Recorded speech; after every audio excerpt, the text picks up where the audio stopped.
नमस्कार. Mona cooking and chef सिक्रेटमध्ये आपल्या सर्वांचं स्वागत आहे.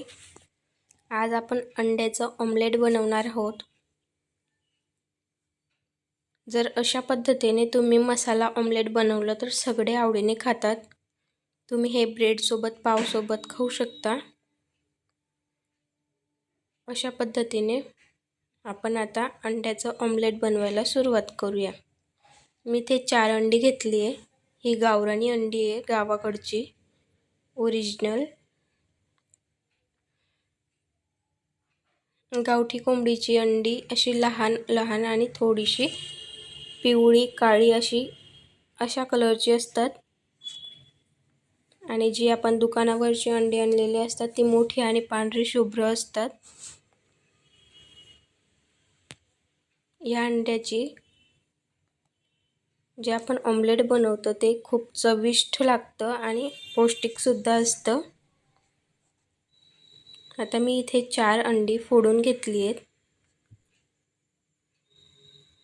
अशा पद्धतीने आणि मी टोमॅटो, कांदा आणि कोथिंबीर घेतली आहे बारीक चिरून. आता आपण अंड्यांमध्ये बारीक चिरलेला कांदा टाकू, एक मोठा कापलेला टोमॅटो टाकू आणि थोडीशी कोथिंबीर.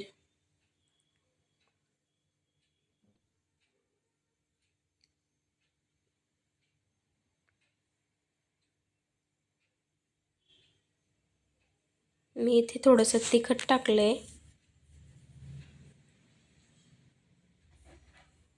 हळद, तुम्ही मिरचीसुद्धा टाकू शकता आणि चवीनुसार मीठ.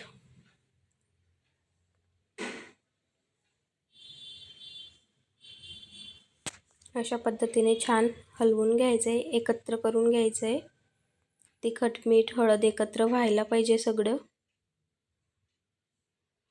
बघू शकता अशा पद्धतीने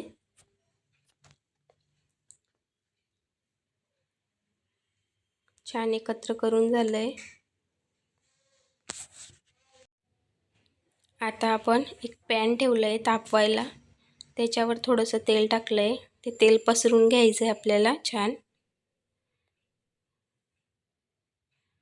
जेणेकरून आपलं ऑमलेट जे आहे ते तव्याला लटकणार नाही. अशा पद्धतीने छान पसरून घ्यायचं आहे तेल आणि त्याच्यावर ऑमलेट टाकल्यानंतर तवा गोल गोल फिरवायचा आहे, जेणेकरून ऑमलेट एका जागी नाही थांबणार आणि पूर्ण गोल आकार येईल. अशा पद्धतीने छान हलवून घ्यायचं आहे. बघू शकता मी 4 अंड्यांचं 2 ऑमलेट बनवलेले आहेत. अशा पद्धतीने मीडियम आचेवर आपल्याला ऑमलेट होऊ द्यायचं आहे. खालची साईड झाल्याशिवाय ते पलटवायचं नाही, नाहीतर ते तुटून जाईल. त्याआधी चॅनलला लाईक करा, शेअर करा, सबस्क्राईब करा. अशा पद्धतीने आपलं ऑमलेट आता झालेलं आहे. छान पलटून घेतलं आहे खालची साईड झाल्यावर. हळू हाताने पलटून घ्यायचं आहे आणि मीडियम आचेवर दुसरी साईडही होऊ द्यायची आहे.